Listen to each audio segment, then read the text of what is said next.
여러분 안녕하세요. 오늘은 청소년 상담사 2급 실기 면접으로 실시가 됐는데 세문항을 제가 직접 공개를 하고 예시 답변 사례도 자세하게 소개를 해드리겠습니다.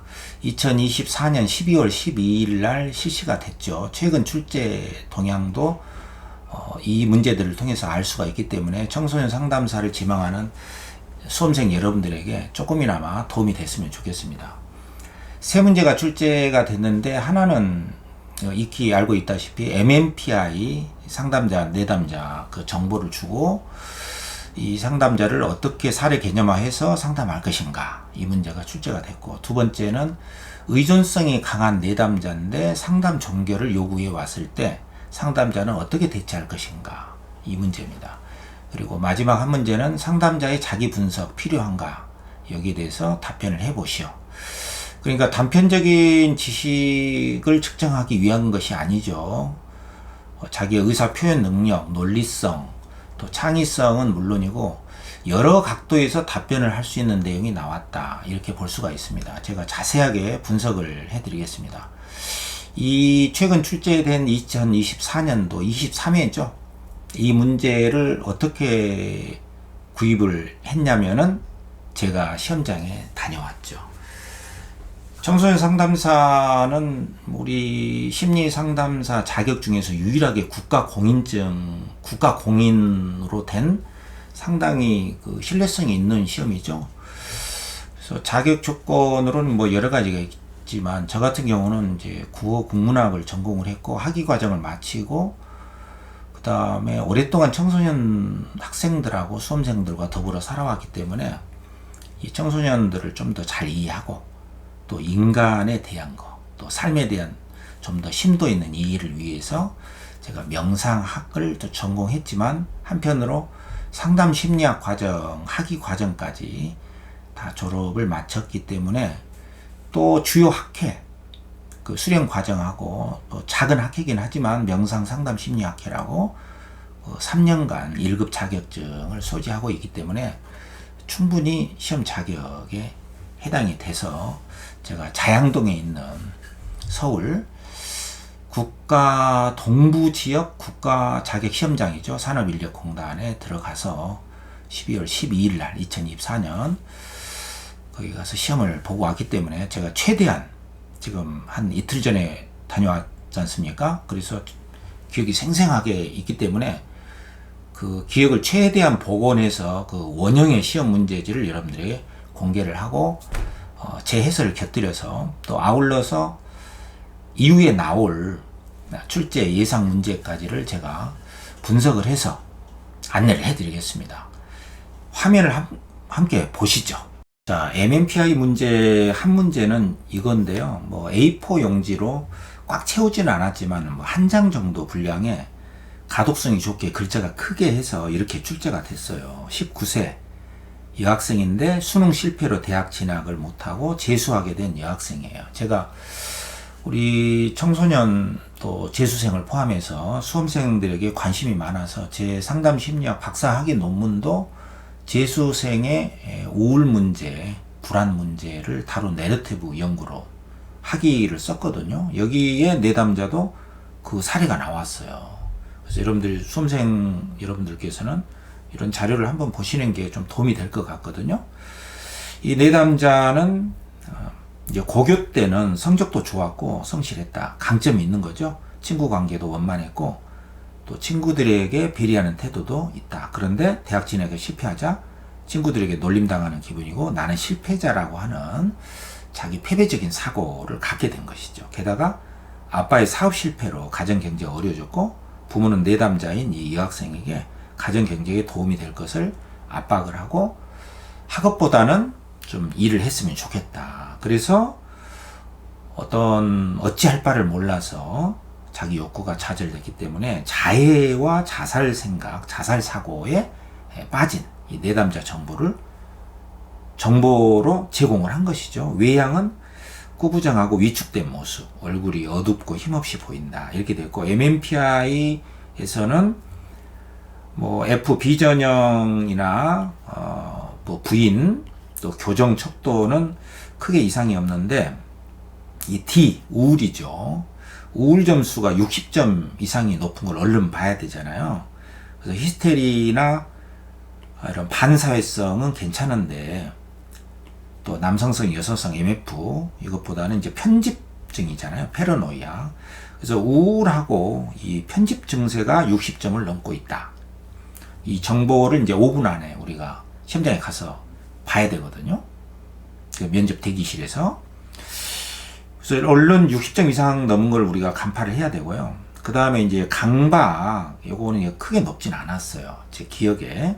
조현증, 이것도 높진 않았고, 또 경조증도 그렇게 팍 높진 않았습니다. 화를 낸다거나. 왜냐하면 이 우울증이 이렇게 높기 때문에 벌컥벌컥 화를 낸다거나 하는 에너지 자체가 없다고 봐야 됩니다. 사회적 내향성도 이렇게 높아져 있었어요. 그래서 여러분들이 이 세 개를 머릿속에 촥 입력을 하고 있어야 되는 것이죠. 그래서 여기 아래는 여러분들이 이제 제가 해설을 좀 해놨으니까 이런 거 좀 참고하시고요. 특히 이제 우울 같은 경우는 아마 이 내담자가 본래부터 뭐 기질적으로 그런다기보다는 이 상황 조건상 대학 실패로 위축되고 이런 사정 때문에 우울 증세가 좀 있다. 이렇게 MMPI에 반영이 된 걸로 보인다. 이렇게 볼 수가 있고, 편집 증상 같은 경우는 이제 남의 비난이나 그 비판 이런 데에 견딜 수 없는 어떤 그 괴로움, 그래서 회피하거나 또 그 방어하려고 하는 그런 증세가 높을 때 이게 보통 높게 나타난 걸로 알려져 있거든요. 그래서 남의 비판이나 비난에 과민하게 느껴질 때 두렵고 피하려는 본능이 숨거나 사라지고 싶은 마음으로 연결되었을 가능성이 있다. 이렇게 접근해 볼 수가 있겠죠. 그리고 사회적 내향성도 높은 이유는 역시 지금의 그 대학 실패로 인한 또 친구들로부터 놀림받고 있다는 그런 생각, 또 가정으로부터의 압박, 이런 것들이 널리 친교 관계를 맺지 못하게 하는 요소로 작용했을 가능성이 있다. 이렇게 볼 수가 있겠죠. 자, 이렇게 보고 이 내담자를 어떤 상담 이론과 방법으로 적용할 수 있을 것인가, 이걸 이제 설명해 낼 수 있어야 되는 것이잖아요. 자, 이제 하나하나씩 살펴보겠습니다. 자, 질문이 3가지인데, 자, 질문 첫 번째는 이게 나왔어요. 이제 면접 보신 분이 3사람이잖아요. 가운데 분이 가장 영향력 있는 위원장이라고 보시고, 여기서부터 남자분이 있었어요. 그분이 한 질문이 이거거든요. 상담자의 자기 분석이 필요하다고 생각하십니까? 자, 이 질문이 나왔는데, 요런 질문에 대해서는 이제 제가 분석한 거예요. 측정 요인이 2가지거든요. 하나는 이런 질문을 통해서 자기 표현력이나 논리력, 당연한 거죠. 이걸 측정하고자 한 것이고, 상담자의 자기 분석이라고 하는 것은 이제 교육 분석이라고 볼 수도 있고, 이제 정신 분석에서 말하는 그런 분석이라고도 볼 수 있고, 넓게 보면은 상담자의 자기 개발이나 뭐 자기 수양, 성찰적인 그 연마의 과정을 포괄적으로 볼 수가 있단 말이죠. 그래서 이런 질문을 통해서 상담자의 어떤 그 연구 태도, 또 자질, 인성까지를 측정하고자 한 것이 아닌가, 이렇게 볼 수가 있습니다. 그 측정 2번째는 이 질문 속에는 자기 분석이 필요한 이유가 무엇인가를 논리적으로 설명할 수 있는 능력, 아까 말했듯이 논리력을 측정하고자 한 것이고, 또 아울러서 자기 노출이라든가 그 정신 분석에서 말하는 뭐 교류 분석도 좋고, 그 슈퍼바이저, 상담자와의 관계 속에서 어렸을 때부터 자기를 노출하고, 그를 통해서 이제 자기를 직면하게 되고, 상담자로부터 받게 되는 나에 대한 어떤 그 모습들을 재발견해 나가는 과정이잖아요. 그래서 자기 직면의 과정 또는 자기 개발, 성찰, 수행 등의 어떤 맥락에서 든지 간에 이 문제를 어떻게 생각할 수 있는가. 물론 여기서 자기 분석이라고 하는 것은 뭐다라고 정의를 내려주지 않았어요. 그렇기 때문에 이것을 정신분석에서 말하는 자기 분석인지, 아니면 자기 수행에 관한 것인지, 자기 개발이라든가 어떤 점에서든지 접근할 수가 있는 답변이거든요. 그래서 어떤 그 단편적인 지식만을 측정하는 것이 결코 아니다. 이 점을 여러분들이 꼭 염두에 두셔야겠습니다. 그러니까 상급하고는 좀 다르다고 봐야죠. 그래서 예시 답변은 이렇게 쓸 수가 있을 겁니다. 첫 번째는 상담자는 끊임없는 자기 분석을 통해서 내담자에 대한 이해의 폭과 깊이를 더 심화시켜 나갈 수 있다고 생각합니다. 자기 분석 상담 과정을 통해서 자기 노출과 직면이 가능해지고 비로소 나 자신의 모습을 재발견하게 됩니다. 상담자의 자기 이해의 정도는 곧 내담자의 이해와 공감의 깊이로 연결될 수 있다고 볼 수 있습니다. 자, 이런 정도로 답변을 할 수가 있겠죠. 그리고 이제 좀 더 심화된 답변이라고 한다면은 왜 필요한가에 대한 근거로서 상담자인 나를 이해한다는 것은 곧 인간의 보편적인 특성과 아울러서 나 아닌 다른 개별적 특수적인 상태를 이해하는 것으로 직결될 수 있을 것입니다. 인간에 대한 보편적인 이해와 개별적인 인간의 심리, 정서적인 상태를 이해하는 데 도움이 된다. 이런 답변도 추가할 수 있겠죠? 또 상담자 자신의 심리, 정서, 인지적 상태를 넓고 깊게 이해할수록 내담자의 문제를 해결하는 데 도움을 줄 수 있다는 가능성이 있기 때문에 지속적으로 교육 분석, 정신 분석을 받는 것이 상담자나 내담자 모두가 함께 성장해 갈 수 있는 바탕이 될 수 있다고 봅니다. 이런 답변도 가능하겠죠. 말하자면은 상담자의 자기 이해는 내담자를 이해하는 데 도움이 되고 또 내담자에 대한 이해를 통해서 상담자 자신에 대한 이해도 넓혀질 수가 있다는 이런 관점에서 답변도 할 수 있겠죠. 또 한편으로 정신분석에 국한하지 않더라도 상담자의 자기개발, 자기수양, 또 수행을 통해서 상과 인간에 대한 보편적인 특성을 이해하고 근원적인 해결책을 마련해 나갈 수 있는 안목을 길러 나가야 된다고 봅니다. 이렇게 답변할 수도 있어요. 상담이라고 하는 것은 단기적인 문제 해결도 필요하지만 장기적인 차원에서 자기 통찰과 성장을 한편으로 요구하기 때문에 문제 증상이나 상황에 따라 양면에 걸친 상담자의 꾸준한 역량 개발의 과정이 꼭 필요하다고 생각합니다. 이런 답변은 이제 굉장히 상담자의 자기 탐구와 그 연구 자세를 보여주는 답변이라고 볼 수 있겠죠. 상담은 삶과 현실 상황에서 비롯되는 다양하고 복잡한 차원에서 이루어지는 종합예술과 같은 것이어서 단편적이고 분절적인 지식만으로 해결된다기보다는 상담자 자신이 몸소 체득한 지혜가 농축된 고차원적인 정신 활동이기 때문입니다. 이런 답변도 가능하다고 볼 수가 있습니다. 또 상담자가 자기를 분석하고 이해한다는 것은 일종의 자기 타당화의 과정으로 볼 수가 있고 이를 통해서 자신에 대한 신뢰감을 확보하는 것이라고 볼 수 있습니다. 상담자의 자기 분석 과정을 통한 자기 믿음, 주체성을 확보할 수 있다는 것이죠.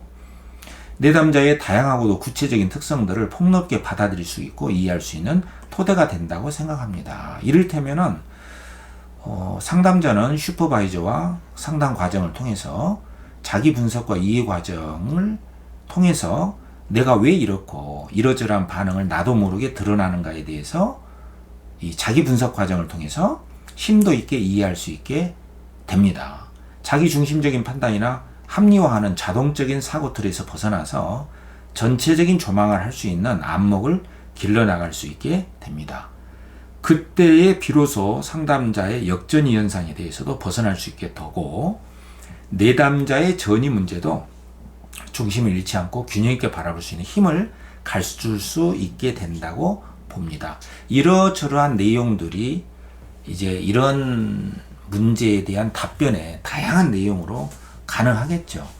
지금은 제가 이러저러한 내용을 이렇게 정리해서 소개를 해드리고 있지만 그 시험장 당장의 그 자리에서 어떤 내용이든지 나올 수 있도록 여러분들이 이렇게 말로 풀어서 좀 연습도 하고 또 문장을 끊어서 하고 싶은 말, 또 근거, 또 보충되는 말 이런 것들을 여러분들이 연습을 좀 할 수 있어야 되겠죠. 자, 두 번째 문제입니다. 질문 두 번째는 이 상담 자료를 보고서 아까 제가 설명을 해드렸죠. 이 내담자를 재수를 해야만 되는 수능 실패 이후에 또 가정 경제의 압박감 그래서 이런 사례는 이제 여러 가지로 접근을 할 수가 있거든요. 그래서 어떻게 상담할 것인가에 대해서 말해보세요 했기 때문에 단순히 어떤 지식을 묻는 게 아니라 현장에서의 상담적인 역량이라든가 어떤 그 사례 개념화, 주호소 문제에서 벗어나지 않는 지금 이 상담의 케이스는 어떻게 접근할 것인가.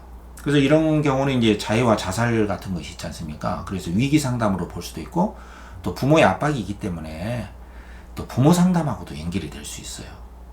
또 뭐 이건 이제 학업과 진로 문제지 않습니까? 그래서 학업과 진로에 관한 상담적인 성격으로 접근해 갈 수도 있단 말이에요. 그리고 이제 나아가서는 넓은 관점에서 보면은 이런 위기가 또 우리의 앞뒤에서 나타날 수가 있잖아요. 그래서 일단 위기적인 상황이 좀 넘어가게 되면은 이제 그 자통찰이라든가 자성찰 어떤 이런 문제 해결력을 근본적으로 기를 수 있는 그러한 장기적인 상담 그런 관점에서 접근을 할 수도 있어요. 그래서 제가 다각적인 관점에서 접근할 수 있는 가능성을 제가 정리를 한번 해봤습니다.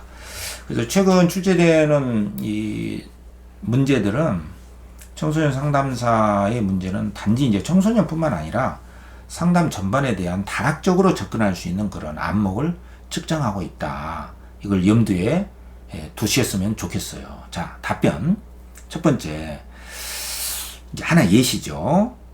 제가 정리한 건데 참고하시기 바랍니다. 가장 먼저 내담자가 왜 이 시점에서 내방하게 됐는가에 대한 점을 놓쳐서는 안 된다고 봅니다. 그 내방 경위에 주목해야 된다고 봅니다. 수능 실패 직후 친구들에게 놀림받는 기분이고 실패자라는 패배적 사고에 사로잡히게 됐고 엎친 데 덮친 격으로 아버지의 사업 실패로 가정 경제를 책임져야 된다는 부담과 압박감으로부터 자해와 자살 사고로 이어지게 됐다는 점을 우선적으로 고려해야 될 것 같습니다. 이렇게 시작할 수가 있는 것이죠. 그 MMPI 검사지도 왜 이렇게 나왔는가에 대한 설명이 좀 있어야겠죠. 그래서 얼른 60점 이상 넘어가는 것을 잊어서는 안 됩니다. 그래서 D, 우울하고 아까 뭐였죠? PA, 편집, 그 다음에 사회적 내향성 이 세 가지였단 말이에요. 그래서 60점 이상씩 상승해 있는 것은 이러한 상황적 배경으로 이러한 심리 정서적인 특징이 반영된 것이 아닌가 추측해 볼 수 있으리라고 봅니다. 확언을 하면 안 되죠.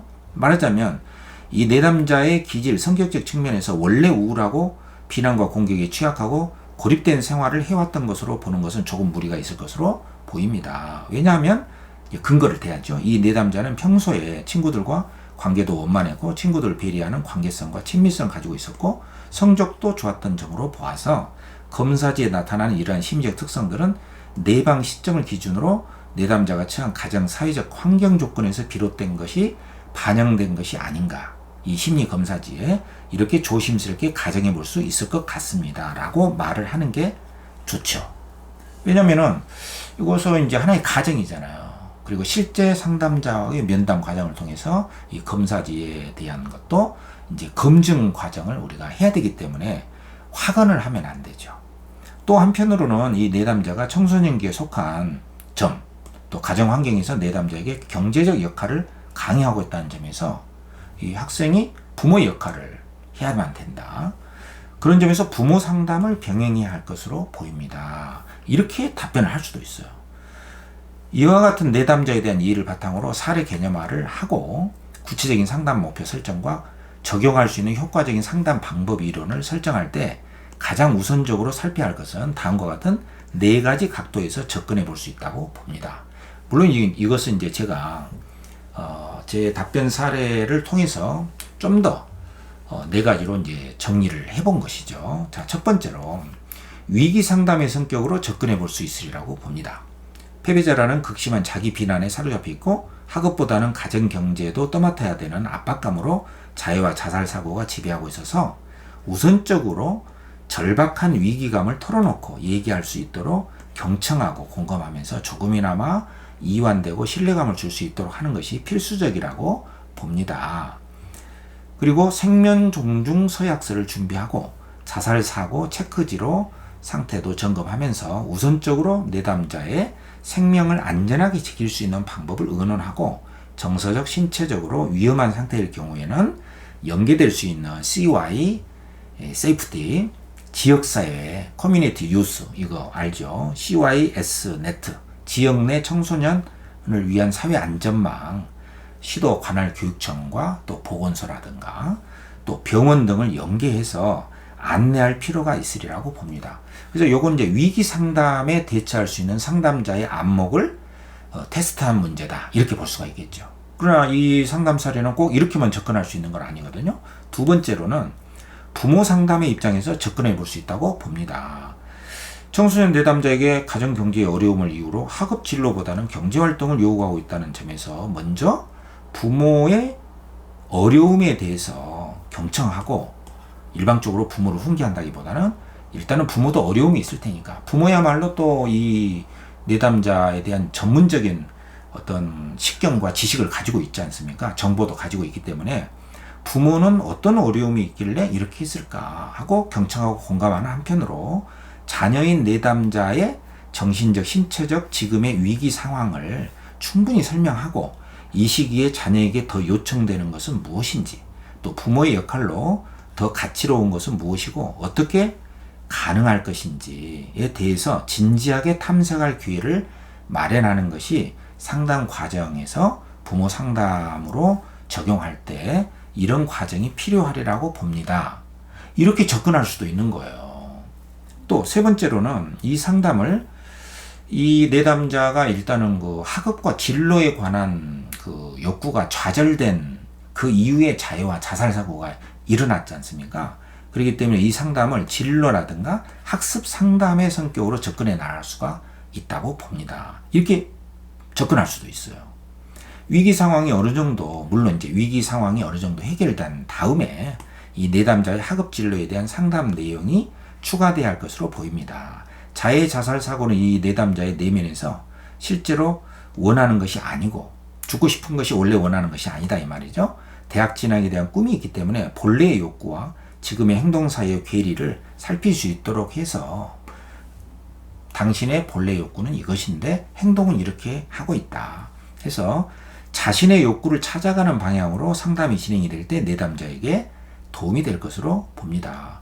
적용할 수 있는 상담 이론은 역시 현실 치료의 WDP, 많이 알려져 있죠. 자기 욕구, 그리고 실제 하고 있는 행동, 평가, 다시 계획을 또 세워보는 이런 4단계를 참고해 적용할 수 있다고 봅니다. 이렇게 답변할 수 있겠죠. 또한 해결 중심 상담법도 충분히 적용할 수 있으리라고 봅니다. 내담자가 본래부터 지금의 패배자의 모습을 갖춘 것이 아니고 예외적인 상황도 있고 이 내담자의 강점 자원도 있단 말이죠. 그래서 이전에는 배려 있고 성적도 우수한 학생이었다는 강점 자원을 충분히 확인하게 하는 작업도, 그런 과정도 효과적이라고 봅니다. 이런 답변을 할 수도 있는 것이에요. 그 다음에 마지막 네 번째로는 이 내담자에 대한 접근 방법은 이것만 있는 게 아니라 장기적인 관점에서 볼 때 자아 통찰과 성장을 위한 상담 과정으로 진행될 수 있다고 봅니다. 물론 이제 자해 위기가 어느 정도 해소되는 시점에 가능하겠죠. 수능 실패로 인한 실패자라는 자기 비난 의식으로부터 자유로울 수 있도록 자아 강도를 꾸준히 높여갈 수 있는 알아차림, 또 자기 이해를 위한 상담 과정도 필요하리라고 봅니다. 이렇게 접근할 수가 있다는 것이에요. 또한 가정 내적 외적으로 압박감을 받는 문제 상황이나 앞으로도 계속 일어날 수 있겠지 않습니까? 삶에 대한 의문점이나 지속적으로 전개되는 삶의 진로에 대한 문제에 적응하고 해결 능력을 기르기 위한 꾸준한 통찰적인 자기 성장과 관련된 상담 과정, 또 의사소통이라든가 대인관계 개선이라든가 이러한 자기 실현화에 유익한 상담 과정이 필요하리라고 봅니다. 이렇게 접근할 수도 있다는 것이에요. 그래서 여러분들이 어떤 관점에서 이 내담자를 사례 개념화해서 상담할 수 있을 것인가에 대한 그 지도를 머릿속에 그릴 수가 있는 훈련이 필요하다, 이렇게 볼 수가 있겠죠. 자, 질문 세 번째는 이겁니다. 의존성이 강한 내담자인데 상담 종료를 알려왔을 때 상담자는 어떻게 해야 될까요? 자, 이 문제도 단편적인 지식을 측정하는 게 아니에요. 그래서 이 문제도 이제 측정 요인은 제가 분석한 겁니다. 내담자 행동 특성에 따른 상담자의 대응 방식, 능력을 측정하고자 한 것이죠. 또 두 번째는 상담자의 윤리적인 태도예요. 그러니까 그 내담자의 자발적인 상담 의지가 아닐 때는 강요할 수가 없잖아요. 근데 의존성이 강하다 이 말이죠. 아직은 상담이 좀 필요한 것 같아. 근데 이런 경우에 상담을 종료를 알려왔을 때 상담자는 어떻게 할 것인가? 강요할 수 있나? 이런 윤리적인 태도, 상담자의 대응 능력, 이걸 측정하고자 하는 문제라고 볼 수가 있겠죠. 그래서 상당히 문제는 좋다. 선정된 정선된 문제다. 이렇게 생각이 듭니다. 자, 그래서 측정 요인은 이제 1번과 관련해서 볼 때 이제 답변을 이렇게 할 수 있다 이거죠. 상담자의 대응 방식이나 능력을 측정하고자 했다. 이런 관점에서 볼 때 첫 번째, 두 가지로 나눠서 접근해 볼 수 있다고 생각합니다. 하나는 의존성이 강한 내담자인데 상담 과정을 통해서 또는 어떤 계기로 인해서 힘을 얻어서 실제로 성장을 했다 이거죠. 자립적으로 생활하면서 적응해 나갈 수 있다는 자신감을 얻은 경우일 수도 있어요. 의존성이 강한 내담자인데 어떤 계기로 인해서 이제 상담을 안 해도 된다. 힘을 얻었다는 거예요. 근데 이런 경우에는 이때에는 상담을 통해서 어떤 과정을 얻었으며 유익한 점은 상담 과정에서 무엇이었는가 점검하고 확인해 볼 수 있겠습니다. 그리고 진심으로 축하의 말을 건네며 효과가 있었다면 격려와 지지를 보낼 수 있겠죠. 자, 두 번째는 의존성이 강한 내담자이고 현재도 스스로의 힘보다는 상담자에게 의존하고 있고 조금 더 상담을 진행하면서 자립적인 힘을 얻어갔으면 하는 상태인데 어떤 연유로 그만두겠다고 하는 경우인지, 만약 그런 경우라면 그 점을 물어봐야겠죠. 그래서 이때에는 주어서 문제들이 얼마나 해소됐는가를 점검을 해보고 상담을 중간에서 종료해야만 하는 이유가 있는지 조심스럽게 물어보는 것이 좋겠습니다.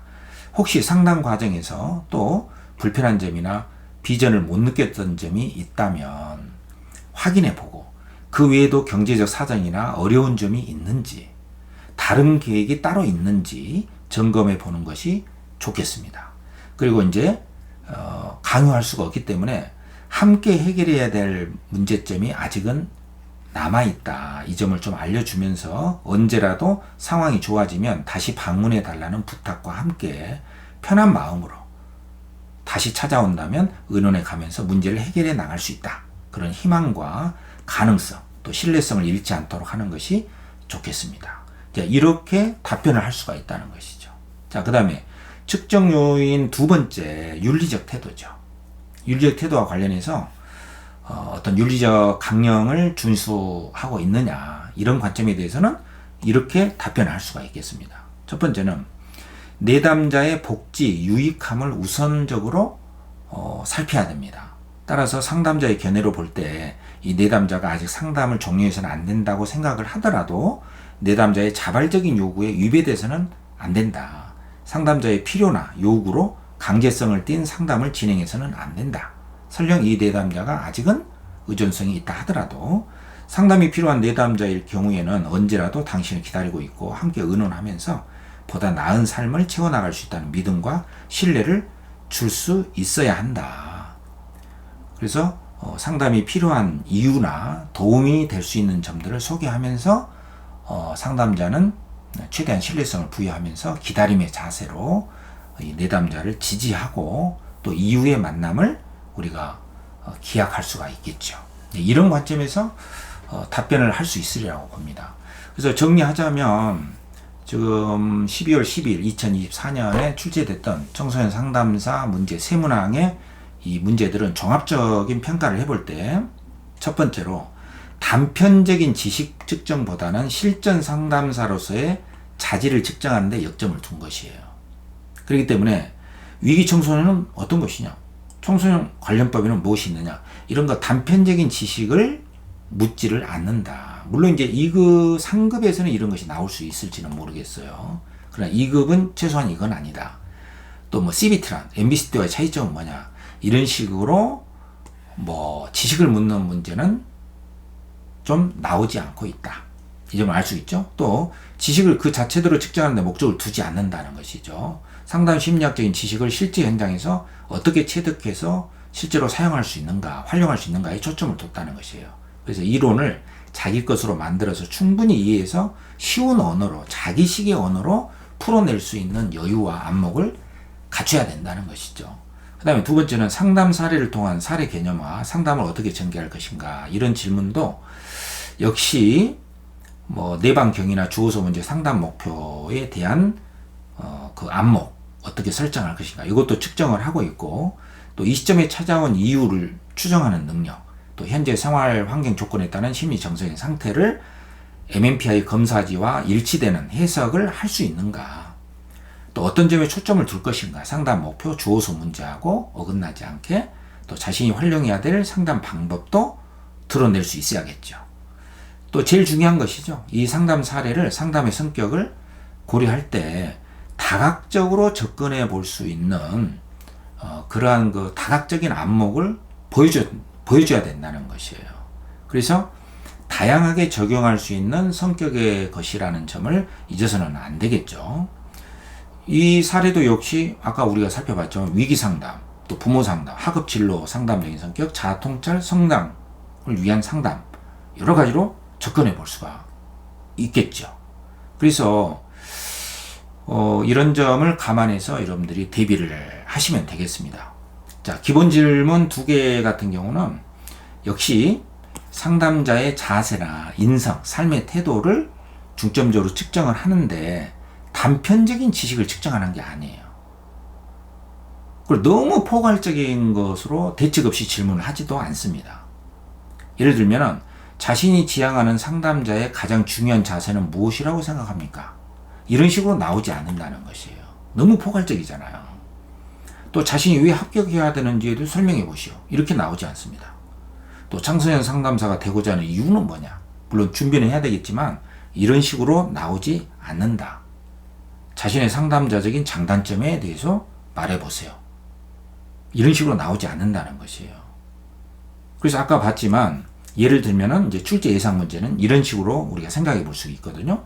유능한 상담자가 되기 위해서는 자기 개발을 한다는 것은 무엇을 의미하는지에 대해 구체적으로 설명해 보십시오. 자, 이런 질문은 어떻습니까? 유능한 상담자가 되기 위해서 자기 개발을 한다는 것은 어떤 것을 의미할 수 있을까요? 굉장히 포괄적이면서도 얼른 딱 답변하기가 좀 어렵죠. 그래서 이런 질문에 대해서 여러분들이 대비를 해 주셔야 된다는 것이에요.